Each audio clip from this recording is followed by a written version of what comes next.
압류까지 이제 설명을 했고, 그 다음에 이제 현금화인데, 주로 이제 추심명령이냐, 전부명령이냐, 뭐 그 밖에도 현금화 방법의 특별한 방법으로 양도명령, 매각명령, 관리명령 등이 있는데, 주로 우리가 추심명령과 전부명령을 배우게 되지요. 그래서 추심명령 보면, 추심명령이라 함은 여러분이 이 추심명령, 전부명령은 이미 익숙해요. 그리고 어느 정도 개념 이제는 알 거예요. 그리고 실제 시험에도 나와요. 그러니까 이미 알 거라고 생각하는데, 추심명령은 이제 채권자 대의권 내지는 채권자 대의 소송, 이거와 유사한 제3자의 소송 담당에 있어서 추심금 청구에서에서 소송법에서도 또 어느 정도 개념은 나오고 있고요. 그래서 여러분이 조금은 익숙한 개념인데, 추심할 수 있는 이제 권능이 이 채권자한테 오는 거죠. 그래서 실제 여러분이 이미 익히고 있는 개념은 현금화로서 갑이 자기 금전 채권의 집행에 있어서 을의 병에 대한 이 채권을 이제 압류하고, 지금 추심이냐 전부에서 이제 추심 명령을 받는데, 추심할 권능이 을의 채권인데 갑한테 이전하는 거죠. 이전해서 병이 순수하게 갑한테 변제를 하면 갑이 이제 추심에 신고를 하고서 자기가 변제받고, 또 다른 어떤 채권자들이 있으면 이제 나눠서 변제받고 뭐 이렇게 되는 건데, 여러분이 이미 익히고 있는 건 이 추심 명령까지 받아서 병이 그래서 이제 순수하게 변제를 하면 다행인데, 안 하면 이것의 바탕을 두고 청구해소를 갑이 원고가 돼서 병을 상대로, 피고를 상대로 내는데, 이게 을의 채권을 추심금 청구해소를 내는 게 제3자의 소송 담당으로서 채권자 대의 소송과 유사한 이런 상황이 벌어지는 거죠. 그래서 갑이 병을 상대로 추심금 청구해소를 내면 을은 당사자 적격이 없다. 이거 계속 물어보는 거죠, 시험이. 을이 당사자 적격이 없다죠. 을은 당사자 적격이 없다. 그래서 을이, 시험 문제 여러분이 계속 본 게, 을이 병한테 내면 을의 병에 대한 청구는 부적법 각하된다. 당사자 적격이 없어서 부적법 각하된다. 이 시험 문제 계속 다뤘죠. 설명이 이미 됐는지 모르겠는데, 전원합의체 판결이 하나 나왔어요. 을이 병한테 자기 채권의 이행 청구를 하고 있는데, 추심명령, 압류 및 추심명령을 받았던 갑이 병한테 별도로 추심금 청구의 소송을 냈어요. 어떤 상황인지 알겠어요? 채권자 대의 소송 기준으로 한다면, 채무자가 제3채무자한테 소송을 내는데 채권자 대의 소송이 들어왔을 때 중복제소가 되냐 안 되느냐, 이게 선행했을 때 이게 중복제소가 되느냐 안 되느냐, 이게 선행했을 때 이게 중복제소가 되느냐 안 되느냐, 어느 쪽이든 중복제소가 된다고 그래요, 채권자 대의 소송에서는. 근데 지금 전원합의체 판결은 채무자가 직접 냈어요. 채무자가 직접 냈고, 직접 냈을 때 단계에서는 문제될 게 없는데, 추심 청구 소송이 들어오면 채무자의 직접 낸 것은 부적법 각하되는 것인데, 별도로 추심금 청구 소송이 들어갔을 때 이게 중복제소냐 아니냐가 문제가 터졌어요. 그래서 전원합의체 판결은 중복제소가 아니다라고 그랬어요. 근데 반대 의견이 있어요. 반대 의견 등은, 이 갑은 이미 벌어지고 있는 을병 간의 소송에 참가 승계 등을 하면 되는데, 소송법 81조에 참가 승계를 하면 되는데 왜 굳이 별도로 벌리느냐 등등으로 중복제소로 보아야 된다라고 했는데, 그 참가 승계가 가능하느냐 부분에서 또 이 지금 다수 의견은 상고심에서는 참가 승계를 할 수 없기 때문에 니네들 입장에서 참가 승계가 가능하다고 중복제소로 굳이 별도로 펼치는 것에 뭐 인정 여부에 대해서 소극적으로 볼 게 아니고, 상고심 단계에서는 참가 승계가 없으니까 그런 때는 별도로 낼 필요성도 있는 거다. 뭐 또 이렇게 해서 재반박하고 하면서 이런 전원합의체 판결이 내려졌어요. 일단 추심명령에서 그게 많이 물어보는 거죠. 그럼 아예 이제 연수원성 문제로 이미 모의시험이라든지 본시험에 나왔나 뭐였나 모르겠는데 추심명령과 전무명령과 그 다음에 그 전 단계에서 가압류 걸렸을 때 채권자가 이 채권을 가압류했을 때 채권자가 이 채권을 추심명령 걸었을 때 채권자가 이 채권을 전무명령 걸었을 때 어떤 상황이 벌어지느냐. 가압류를 걸었을 때는 을이 병한테 직접 청구하는 게 가능하다 아니다? 그 가압류 걸었더라도 가압류 걸었더라도 가능하다. 추심명령이까지 나왔을 때는 직접 청구하는 건 부적법 각하된다. 그 다음에 전무명령을 걸었을 때는 을이 직접 청구하는 건 을이 전무명령을 걸었으면 갑한테 이전된 거잖아요. 채권이.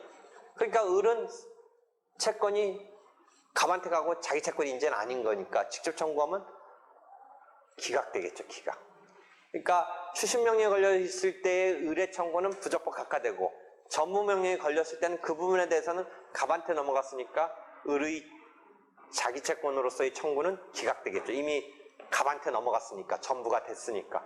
그러니까 그 세 개를 비교하는 문제가 아마 나왔을 거예요. 가압류 걸렸다라고 하더라도 채무자 을이 시효 중단 등의 필요 때문에 청구를 못하는 건 아니다. 그런 류의 지문. 추심명령이 걸렸을 때는 부적법 각하된다. 그 소송이. 그지? 그 다음에 전무명령이 걸렸을 때는 을의 청구는 직접적인 자기 청구로서는 당사자 적격은 우리가 교과서적인 이론은 뭐예요? 설사 그 청구권이 없어도 그건 본안에 들어가서 판단할 문제고 주장으로서 있다고 하는 이상은 당사자 적격 부분은 통과하고 결국 본안으로서 기각이 되겠죠. 그래서 그 세 개를 비교하잖아요. 가압류 경우는 일단은 청구하는 데는 지장 없다. 다만 가압류 중에도 이런 금전채권 말고 이전 등기 청구권에 가압류 걸려 있을 때는 어떤 판결이 나와요? 그것도 또 계속 물어보죠.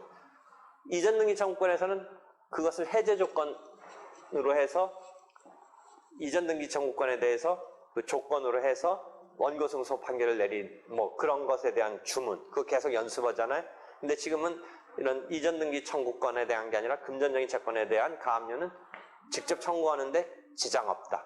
을이 스스로 청구하는데 지장 없다. 다시 반복. 그 다음에 추심명령은 을이 직접 청구하면 부적법 각하된다. 그 다음에 전무명령은 을이 직접 청구하면 결국은 그 전무명령 된 게 유효하다는 전제하에서 을이 자기 채권 이제는 더 이상 아니니까 기각된다. 그 세 가지 비교하는 게 모의시험 같은데 본시험에서도 뭔가 있었던 거라고 내가 생각되는데 하여튼 그거 물어본 거죠. 물어보는 거 계속 나왔죠. 그렇죠. 변호사 시험에는 뭐가 나왔어요? 살해형에. 이게 민법, 소송법 단계에서 집행법 문제가 나왔다고도 볼 수 있는 건데 이거 나중에 봐봐. 여기 있네. 변호사 시험이야. 일문의 임. 이게 C는 여기 뭐가 없네. C는 A에 대해서 3천만 원 대여금 채권이 있고 C는 A에 대해서 3천만 원 대여금 채권 있고 A는 B에 대해서 1천만 원 있는데 C는 3천만 원 대여금 채권에 대해서 이미 승소 확정 판결을 받았고 이를 집행권원으로 해서 요것을 압류, 추심했다.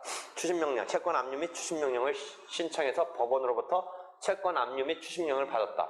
그 후 A가 B를 상대로 대여금 반환 청구 소송을 냈어요.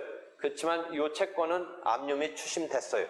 압류 및 추심명령이 지금 내려져 있어요. 발령되어 있어요. 문제, 위 사실관계 기재소송의 제1심 변론 종결 전에 C가 위 채권 압류 및 추심명령 신청을 취하하고 추심권을 포기한 경우 법원은 어떤 판결 주문을 선고해야 하는지 근거를 서서 하시오.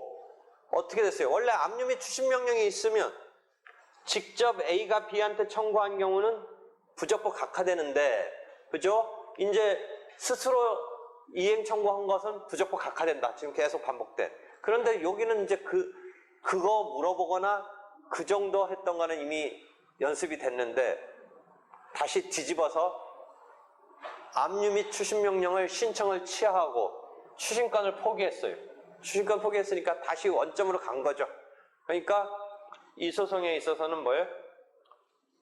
특별한 사정이 없다면 요번은 부적법 각하될 게 아니라 그 1,000만 원 직접 다른 쟁점 없으면 피고는 원고에게 1,000만 원 지급하라라는 전부 인용 판결이 내려질 것이다가 결론이죠. 원래는 추심명령 때문에 당사자 적격이 없게 되는데 채권자는 추심명령에 따라서 얻은 권리를 포기할 수 있다. 추심권을 포기하면 요 뒤에 2개 정도 판례 설명했는데 아까 그 결론에 따라서 그 경우에 다시 원상태로 가서 A가 B한테 내는 데 대해서 뭐 당사자 적격이라든지 이런 문제 없이 다른 쟁점 없으면 A는 고스란히 자기 채권 소송상 받는데 지장 없다. 그래서 1,000만 원 청구 인용된다. 변호사 시험 관련된 판례네요. 채무자의 이행소송 계속 중에 추심채권자가 압류 및 추심명령 신청의 취하 등에 따라 추심관 능을 상실하게 되면 채무자는 당사자 적격을 회복하죠. 아까 회복할 뿐더러 그래서 직접 청구한 게 부적법 각하되지 아니하고 그래서 1,000만 원 인용 판결이 결론으로서 그 다음에 근거는 이런 판례가 근거로 제시되면서 아까 실제 이번 변호사 시험에 출제된 거죠. 그래서 추심 청구에 대한 기본적인 쟁점이나 시험 문제 나오는 건 봤죠. 그 다음에 이제 서식도 줬으니까 한번 봐봐요. 서식이 채권 압류 및 추심 명령이 동시에 들어간다고 하는 게 일반적이라고 그랬죠. 원래는 단계는 압류 다음 단계 추심 명령 신청인데 그래서 따로따로 별도로 하는 것도 뭐 가능하지만 일반적으로 같이 들어간다. 그래서 아까 이 청구 신청 취지, 이 청구 취지라고 써 있는데 신청 취지가 조금 더 표현상은 더 깔끔할 것 같은데 뭐 어떤 양식의 청구 취지라고 됐네. 1, 2, 3 아까 신청 취지, 그 다음에 이 4가 추심 명령에 해당하는 취지죠. 추심 명령에 해당하는 신청 취지죠. 위 압류된 채권은 채권자가 추심할 수 있다라는 재판을 구합니다. 이렇게 됐죠. 이 자기가 청구 채권자가 표현하는 거, 이 집행채권, 갑이 을한테 갖고 있는 것은 이 경우는 집행권원이 조정조서로서 집행권원 갖고 있는 거네. 조정조서로서. 그래서 이런 식으로 쓰면 되겠죠. 여기 아까 이를 때까지 금액 표현, 농업협동조합에 대해서 가지는 예금채권 중 다음에서 기재한 순서에 따라서 청구금액에 이를 때까지, 그러니까 쭉 이렇게 나열하면서 이르기까지 이런 식으로 피압류 채권을 표시하네요. 그래서 양식 하나 있고 실제 결정이 내려진 거 법원, 집행법원인데 실제는 사법보좌관이 담당한다는 거죠. 사법보좌관이 담당하네요. 기록형에도 이건 많이 나와요. 그러니까 아까 사례형 시험 문제가 기록형에서 이거 꼭 들어가요. 채권 압류 및 추심명령 들어가고 뭐가 들어가냐면 이 효력 때문에 제3채무자한테 송달된 게 들어가고 제3채무자한테 그러니까 송달 확정증명 이런 거 기록형에 딱 있어요. 압류 및 추심명령 요 기록 꼭 들어갈 확률이 기록에서 있어요. 왜냐하면 기록형에서 묻기 위해서 이런 서류 등을 기록형에서 제시하니까 요거 기록형에서 들어가 있을 확률이 높아요. 또 주문이 역시 1, 2, 3, 4로 되어 있네요. 1, 2, 3, 4로 되어 있고 그래서 여기서는 이제 사법보좌관이 발령하는 거 뭐 이런 등등 생각해 보면 되죠. 이 경우는 집행채권이 뭐에 의해서 되어 있냐면 지급명령이네요. 그죠? 지급명령에 의해서 자기 금전채권은 지급명령의 경우는 이거 그러니까 사례형 문제처럼 똑같이 이런 기록에서도 이런 거 주고 그럼에도 불구하고 채무자가 이 사례에서 채무자가 제3채무자한테 이제 뭐 소송 내고 막 그런 상황이 펼쳐진다면 이 추심명령이 있기 때문에 채무자가 제3채무자에 낸 거는 부적법 각하되는 뭐 이런 상황도 있을 수 있죠. 그 다음에 추심명령의 효과는 본인 명의로 직접 추심할 수 있고 그 다음에 추심이 실제 제3채무자가 안 주면 추심에서 들어간다 뭐 이런 이야기죠. 다만 집행채무자의 주인은 이건 추심 권능만 넘어가니까 피압류 채권에 비해서 동시이행을 구하는 항변권 등을 뭐 행사할 수 있다. 상실되지 않는다. 뭐 그런 이야기 계속 이해하면 되는 설명이죠.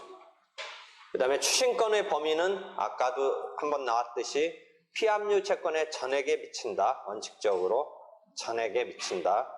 그 다음에 추심해소를 제기할 수 있는 뭐 이런 상황도 가는데 추심해소는 그 성질을 일반적으로 채권자 대리소송과 마찬가지로 법정소송 담당으로 본다.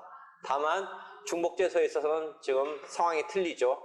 그래서 중복제소에 걸리느냐 부분서 채권자 대리소송과 어떤 대칭시킨다면 여기서도 중복제소 걸려야 되는 거 아니냐.